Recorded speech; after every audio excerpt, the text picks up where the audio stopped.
আসসালামু আলাইকুম গাইস। তো আজকে মাত্র ৫০ টাকা দিয়ে একটি তরমুজ কেনা হয়েছে।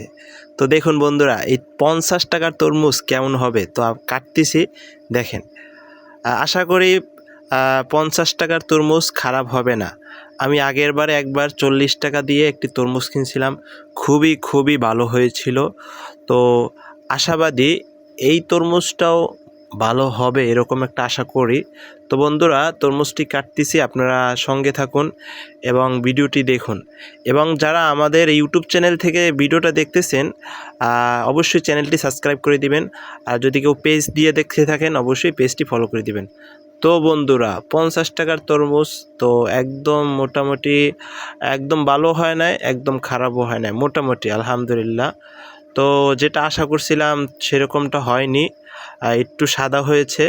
তো গতবারে ৪০ টাকা দিয়ে যেই তরমুজটা কেনা হয়েছিল সেটা কিন্তু খুবই সুন্দর ছিল, একদম লাল এবং খুবই মিষ্টি ছিল। সেই অনুসারে এই তরমুজটা অত মিষ্টি এবং অত লাল হয়নি। এই তরমুজটা বেশি একটা ভালো পাওয়া যায়নি। হ্যাঁ, এই তরমুজগুলো মোটামুটি হলো ভাগ্যের ব্যাপার। ৪০-৫০ টাকার তরমুজ আর কেমনই বা হবে, এটা তো আপনারা বুঝতেই পারতেছেন।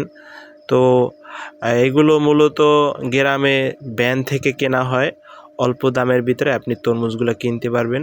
আপনারা কি কোনো সময় এরকম অল্প দামে তরমুজ কিনে জিতছেন কিনা বা ঠকছেন কিনা? অবশ্যই যদি এরকম কোনো সময় হয় জানাবেন। তো এত অল্প দামের তরমুজ পাওয়া যায়, এটাই খুবই অনেক কিছু। তেমন একটা বেশি ভালোও হয় নাই, একদম খারাপও হয় নাই, মোটামুটি খাবারের মতন হয়েছে। তো আমি যেটা চেয়েছিলাম, যেটা আশা করছিলাম ওই রকমটা হয়নি।